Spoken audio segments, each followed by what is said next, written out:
selamat jumpa kembali bersama saya Ibu Siti Pujiati, Guru Mapel Prakarya. Anak-anakku peserta didik SMP dan MTS di seluruh Indonesia. Semoga kalian selalu dalam keadaan sehat dan tetap semangat. Baiklah anak-anakku, pada kesempatan ini Bu Guru akan menyampaikan materi tentang teknik pengolahan pangan. Teknik pengolahan ini merupakan lanjutan video yang sebelumnya. Baiklah anak-anakku, segera kita mulai pembelajaran tentang teknik pengolahan pangan. Namun sebelumnya kita harus mengetahui tujuan pembelajarannya lebih dulu. Setelah pembelajaran pertemuan hari ini selesai, diharapkan peserta didik dapat menguraikan macam-macam teknik pengolahan pangan. Oke anak-anakku, segera kita mulai pembelajarannya ya. Bahwa teknik pengolahan pangan pada dasarnya dibedakan menjadi 3, yaitu 1. Teknik pengolahan pangan panas basah atau moist heat cooking. 2. Teknik pengolahan pangan panas kering atau dry heat cooking. 3. Teknik pengolahan pangan lainnya. Segera kita bahas yang pertama, yaitu teknik pengolahan pangan panas basah atau moist heat cooking. Teknik ini yang dimaksud adalah mengolah bahan makanan dengan menggunakan bahan dasar cairan untuk mematangkannya. Suhu cairan pada teknik pengolahan makanan panas basah ini tidak pernah lebih dari suhu didih. Yang termasuk teknik moist heat cooking ini adalah 1. Merebus atau boiling. 2. Merebus menutup bahan pangan atau poaching. 3. Merebus dengan sedikit cairan atau braising. 4. Menyetup atau menggulai atau stewing. 5. Mengukus atau steaming. 6. Mendidih atau simmering. 7. Mengetim.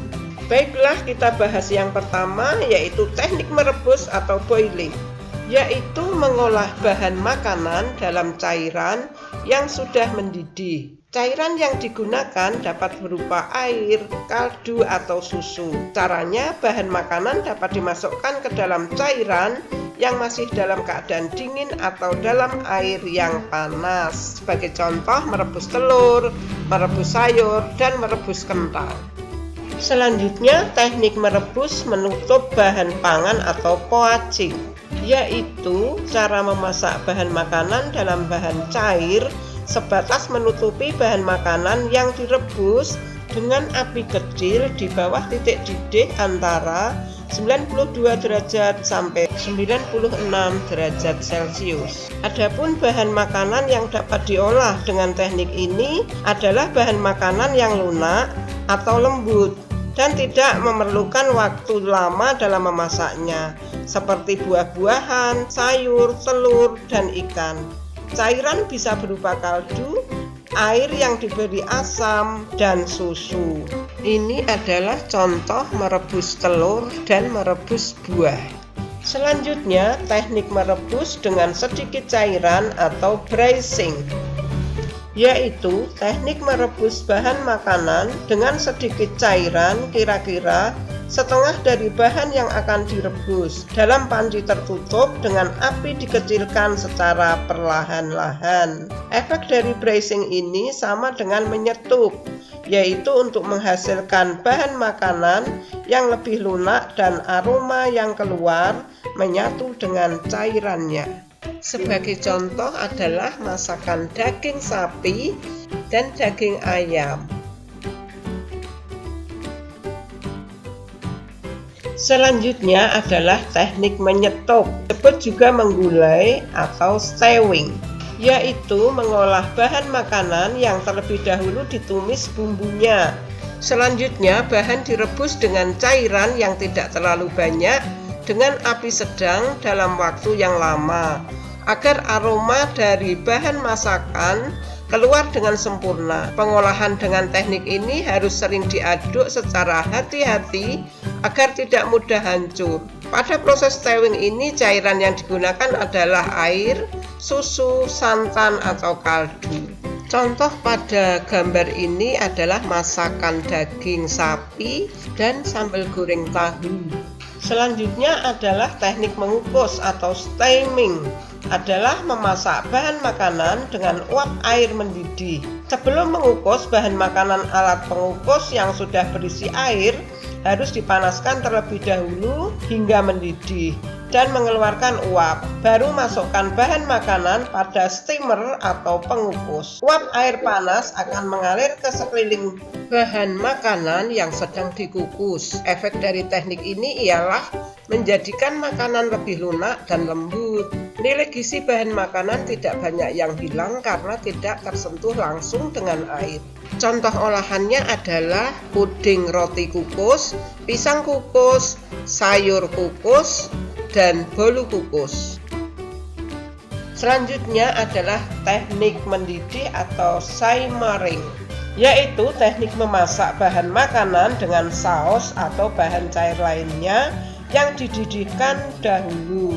Kemudian api dikecilkan di bawah titik didih dan direbus lama, di mana di permukaannya muncul gelembung-gelembung kecil.